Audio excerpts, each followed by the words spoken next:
Les amis, on regarde cette vidéo attentivement jusqu'à la fin. L'ex-international ivoirien Babou Eric, devenu consultant, se prononce sur la défaite des éléphants face à la Sierra Leone. Ce match m'a pas fait grande peine. Parce que je me dis personnellement que c'est un mal pour un bien. Il est bon qu'on perde maintenant, contre la Sierra Leone. Et là encore, ça me rassure parce que je me dis, si je perds contre une équipe performante, où on a utilisé les meilleurs joueurs, notre équipe type, moi je vais être inquiet.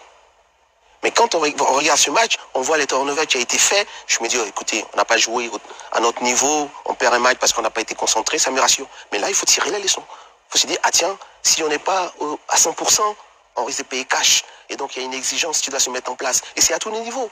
Parce que les joueurs, ils regardent comment le staff se comporte. Ils regardent comment même le président se comporte. Si le président, quand vous jouez contre le Cameroun, le président, il est au taquet. Et demain, il voit, on joue contre la Sierra Leone, et puis le président, il a les pieds croisés, il vient, il rigole et tout le monde. Ça, c'est le football. Instinctivement, les joueurs, ils baissent la pression tombe. Donc, c'est pour dire qu'à tous les niveaux, il doit y avoir une exigence. Je pense que, comme il a dit, il y a beaucoup de lucidité dans ses propos. Voilà, on sent que l'entraîneur sait exactement ce qu'il faut faire. Et écoutez, regardez le match aller, regardez comment on entame ce match-là. On boucle le match en première mi-temps déjà, dès qu'on rentre, un but, tout de suite après, et puis réaction quand il marque. On sent une équipe déterminée. Là, par contre, vous avez 55% de possession, mais vous êtes pratiquement dans votre camp.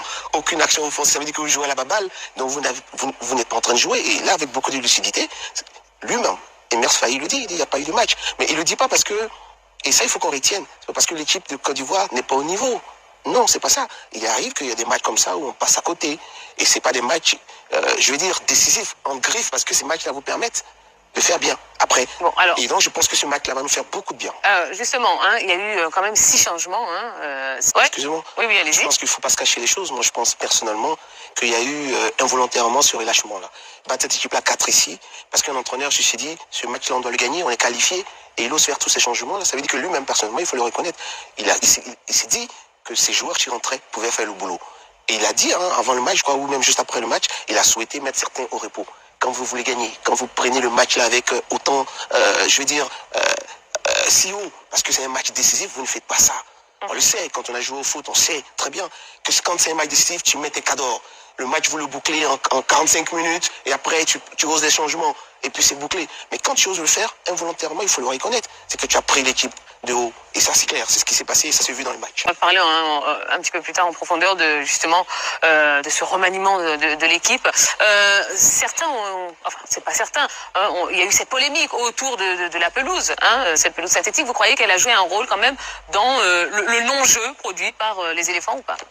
Non, je pense qu'il ne faut pas abuser. C'est vrai qu'il y a l'habitude de la pelouse en gazon. Là, on se retrouve sur du synthétique, évidemment. Il y a des repères, il y a cette façon de jouer là qui est modifiée. On sait que c'est pas évident de jouer sur du synthétique. Et ces garçons-là n'ont pas l'habitude. Donc, c'est clair qu'il y a forcément de l'impact, mais il ne faut pas penser que c'est la raison principale pour ce non-match-là.